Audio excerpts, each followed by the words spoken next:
Welcome to this leadership development training. We will focus on how effective employee development starts with managers. Today we will cover three main objectives. The first is to identify what makes a great leader. Then we will view the benefits of great management.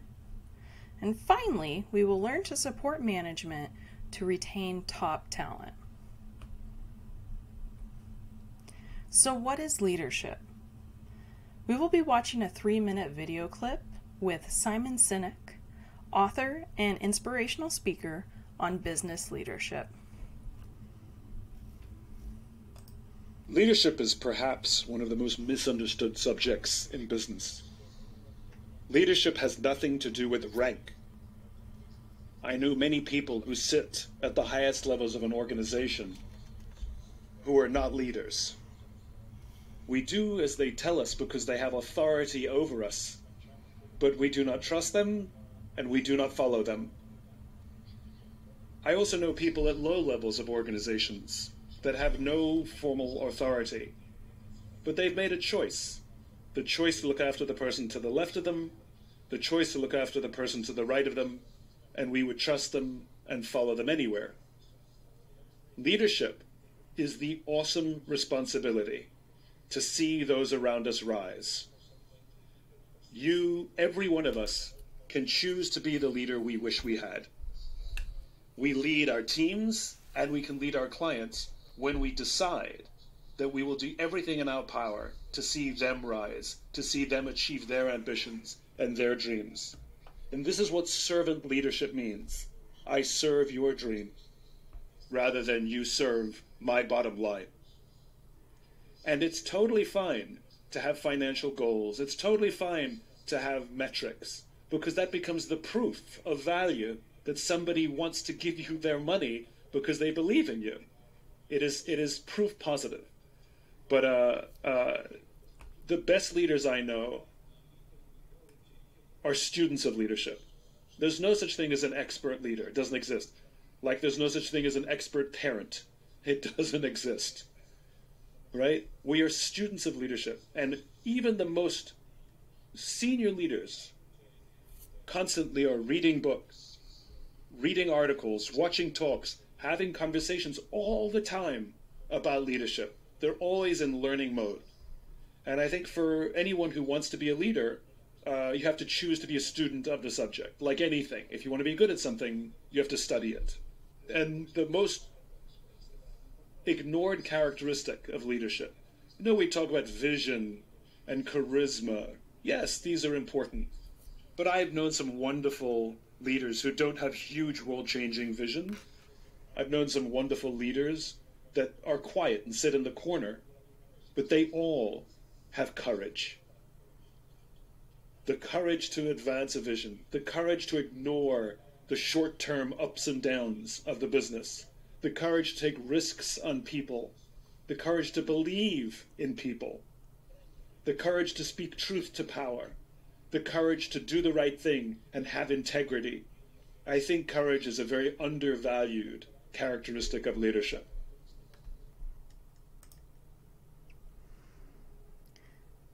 I encourage you to take a reflective pause at this point and think about how you already incorporate the following ideas of Simon Sinek.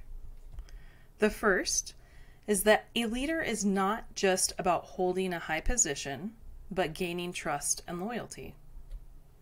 True leaders take care of others and help them succeed. And continuous learning and courage are essential for great leadership.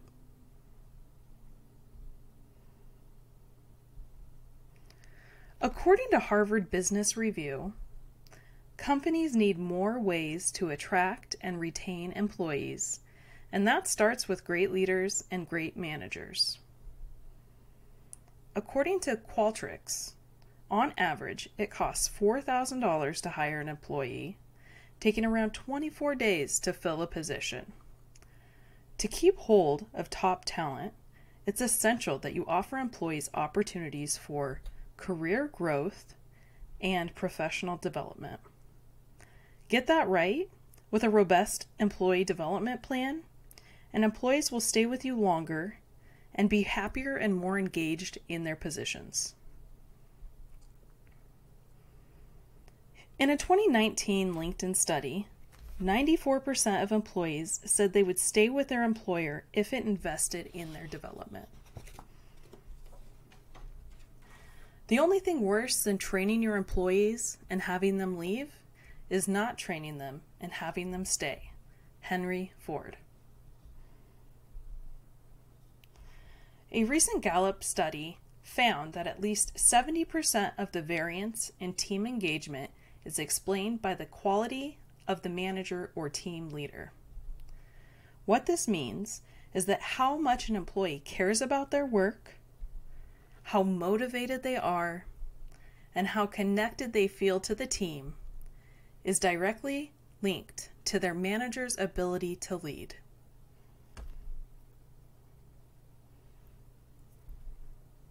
So, how do we support managers in order to retain top talent?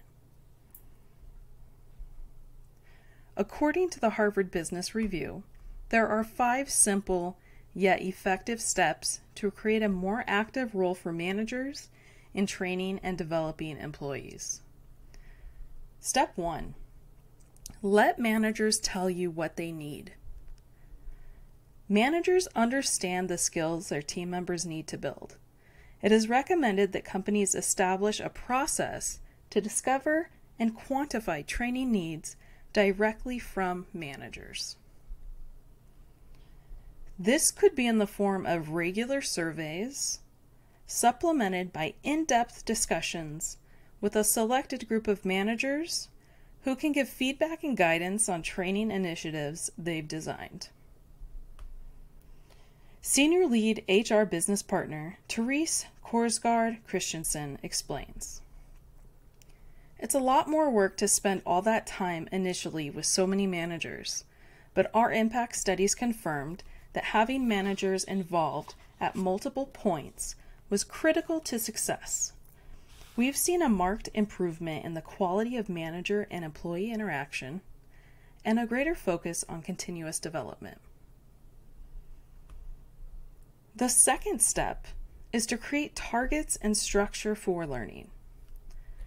This means that there needs to be dedicated space and time built into the schedule for learning, and creating clear targets and guided learning experiences with milestones is more beneficial than self-paced learning.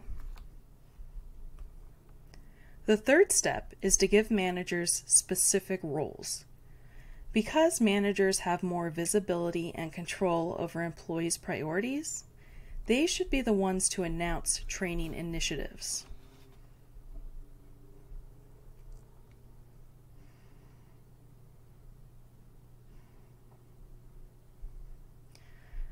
The fourth step is to help managers turn training into action. Developing concrete ideas so team members apply what they learn. Manager approval almost always gets more traction from employees because of the manager's ownership in the training initiative. The fifth and final step is to collect feedback from managers. Instead of asking for feedback immediately after a training session, time it for just before the training when managers can give input about what they expect, and then 30 to 60 days after. Instead of asking about training quality, ask about its impact on performance. Managers are in a unique position to drive employee retention and engagement. Companies should give them the structure and tools to do so. For additional resources related to leadership development, please visit the links provided. Thank you so much for your participation. Please take this 2-minute survey to help us improve future training sessions.